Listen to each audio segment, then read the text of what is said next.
Well, we decided not to pull the fuel tank out of that car, and we've gone a completely different route now, which unfortunately has cost us a fair bit of money.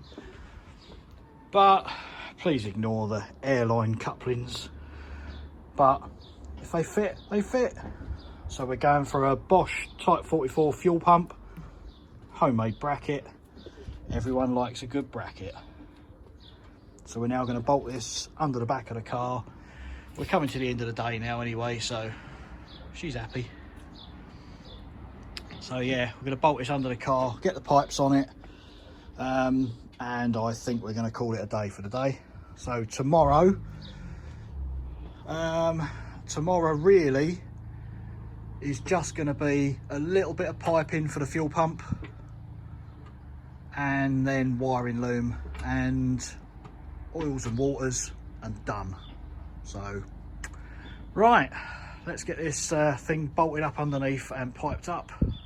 And here we go, nice little space for it. It's gonna tuck up nicely just there.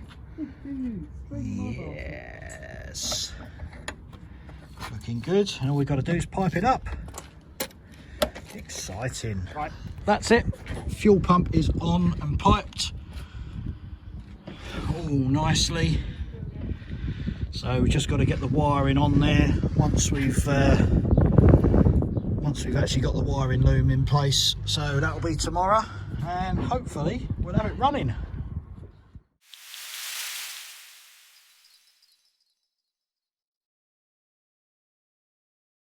Public transport. Right, come on, get your cup of tea. This was Canning Town Tube Station in London. Let's go. It's the last day. We've got to get this shit running. Is he doing something? Yes, you lanky thing. What are you talking about? Cup of tea. And here he comes. The tea drinking monster from the deep.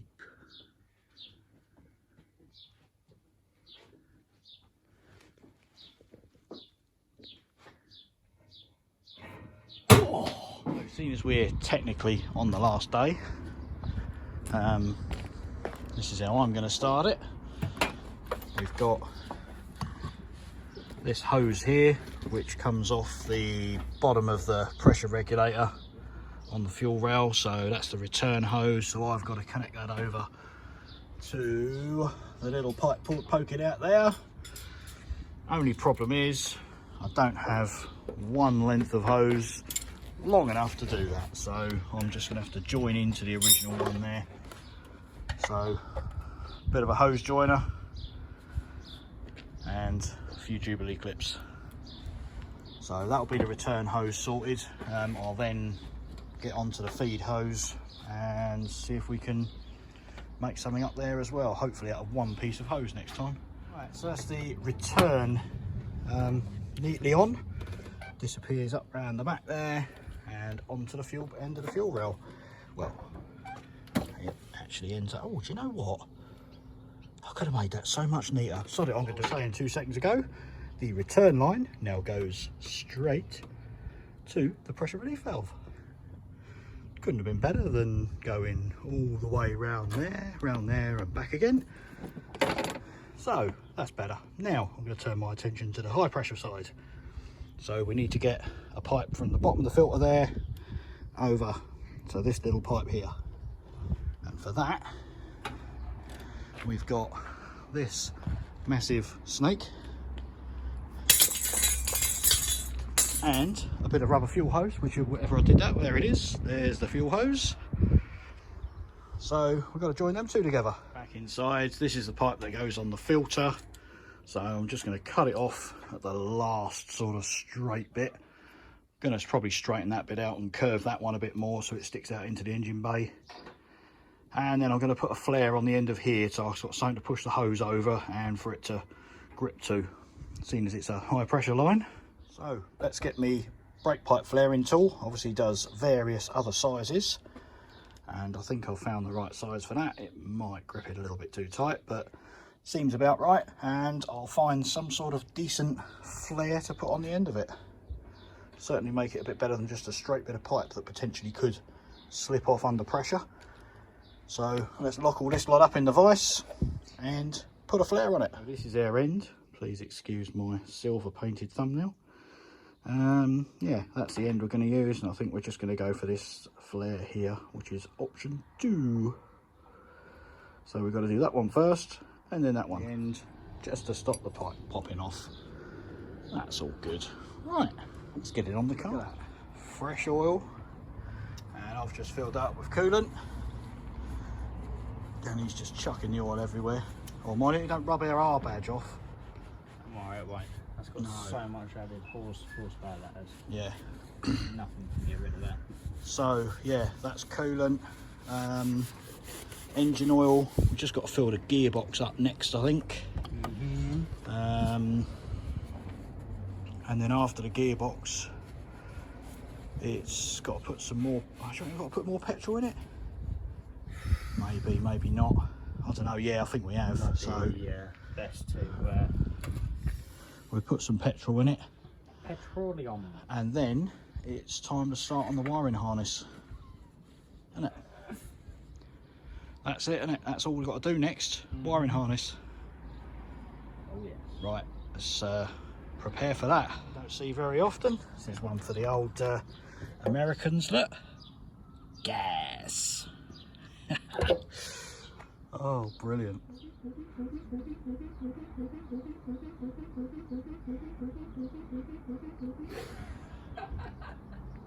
It's a nutcase.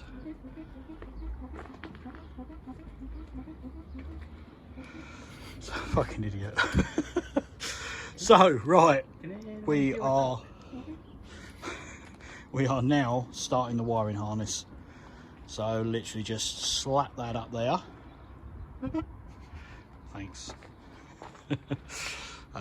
We're just going to spread it out to different angles and see where things fit, what doesn't fit, what we don't need, etc, etc.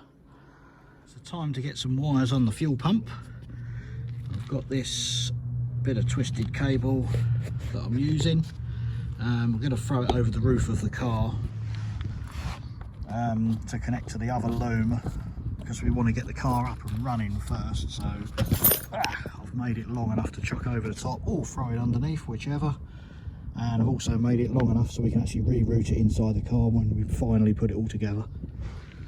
But that's the pump under there. It is looking good. So we've got it all lashed up, and we'll be honest, we have flicked the key in before and it does run, but we missed out one plug which was going to the fuel pump, which is that one there. And now if you turn the key, We got another leak. we haven't. We have. No way. So we have. I didn't do the hose clip up. Right, let me tighten that up first. Here we go. I left the clip loose. So sounds like we've got a squeaky belt.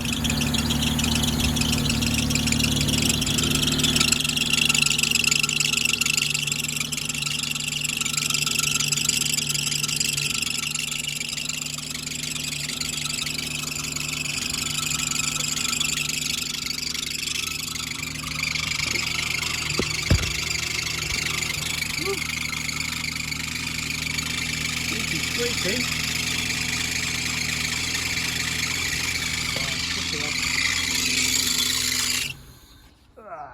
Right, squeaky belt now sorted. Attempt number 3.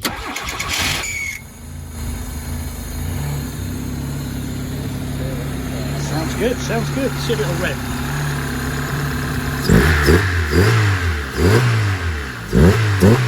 Actually picks up when you flip.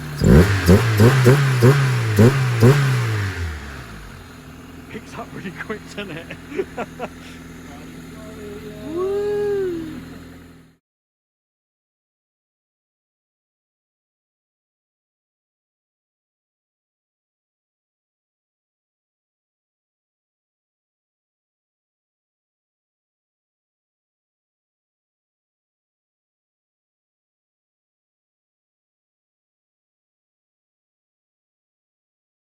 Right, just to give it a little break from the time lapse, It's a question of making all the wires good, following all the wires that don't go anywhere and we don't need, and cutting them out. All this lot tucked behind the wiper here, I've got to follow all them to wherever they end up and cut them out. So hopefully at the end of it we'll end up with just the wiring loom that we need to run the car. So we'll get rid of most of it. Cheers. And he's on one of them, and I think I might be joining him, sort of. You never know. Not naked, no. Don't ever say that to me ever again. I don't ever want to think about you being naked. Like a bloody tripod, I'll bet.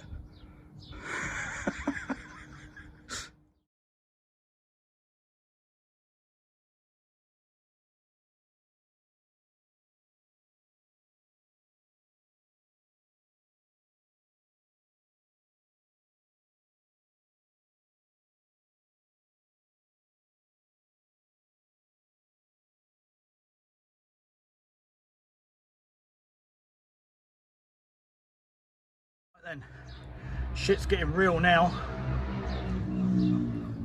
Oh, well, we got to celebrate sometime, haven't we?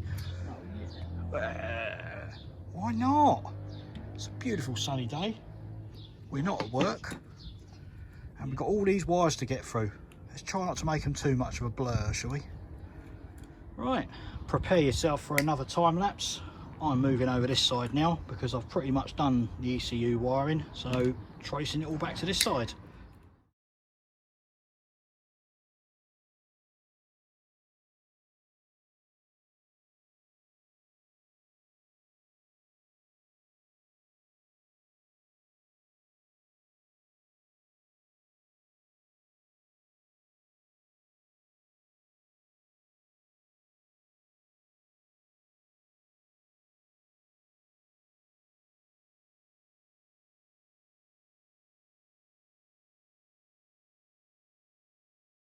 Right, getting pretty close now.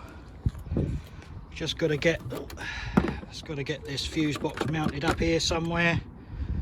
Get that tucked out of the way. We've got them wires to deal with there, and then the actual donor car's loom is all in there, and we just got to tuck that up behind the dash somewhere. Jordan has just hidden the ECU up there. He's clever, isn't he?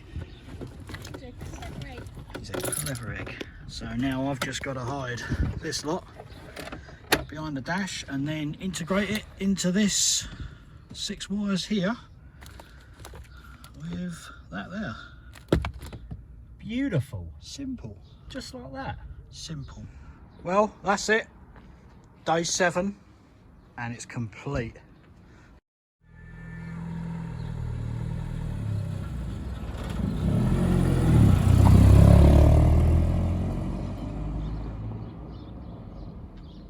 Completed it, mate.